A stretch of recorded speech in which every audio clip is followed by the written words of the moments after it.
When you want to capture the attention of a prospect, you can use a general benefit statement. Now, this statement is longer than the elevator statement that we discussed earlier in a previous lesson.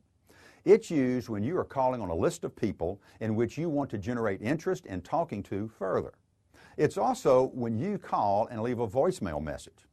Now, this statement will increase your chances of a successful first contact. It will also give the prospect a reason for meeting or talking with you. In other words, it creates value.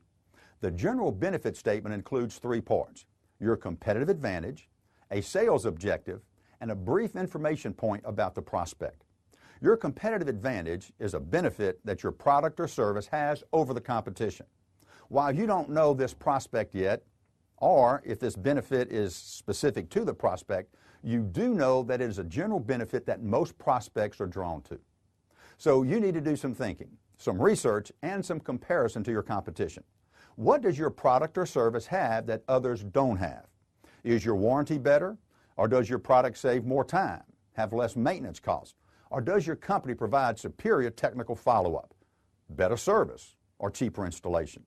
This competitive advantage is a great sentence to leverage yourself into an appointment with that prospect. Once you get to know the prospect situation a little better, you can then target the features and benefits that fit directly to the prospect. For now, you are just trying to win an opportunity to talk further with the person.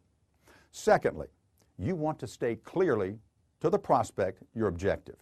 It could be many things. For instance, you may be calling to secure an appointment, or to introduce a new product, or set a follow-up phone call. You need to know why you're calling so the prospect can know why you're calling. And the last part of your statement is to let the prospect know that you've done a little research and you know a little bit about him or her. Give the feeling that you're interested enough to have done some homework. If I were reaching the prospect for the first time, I may say something like this: "Hello, Mrs. Barr. My name is Brian Flanagan. I represent Dallas Marketing Concepts. I'm calling because the Hyatt is very similar to another hotel property in Dallas that we've been helping to increase their guest retention. Recently, this client has realized a 37% increase in return customers using our program. Now, since you're the Director of Guest Services at the Hyatt, I assume that you're under constant competitive pressure. Is that right? If there were a way I could help you relieve that pressure, would you be interested in meeting with me?" Well, that's great. I think a 20-minute appointment would be a perfect starting point to see if what we offer is something your hotel could use to increase your occupancy. I'm open on Monday or Wednesday. Which would work for you? My competitive advantage is that statement that my company can increase guest retention.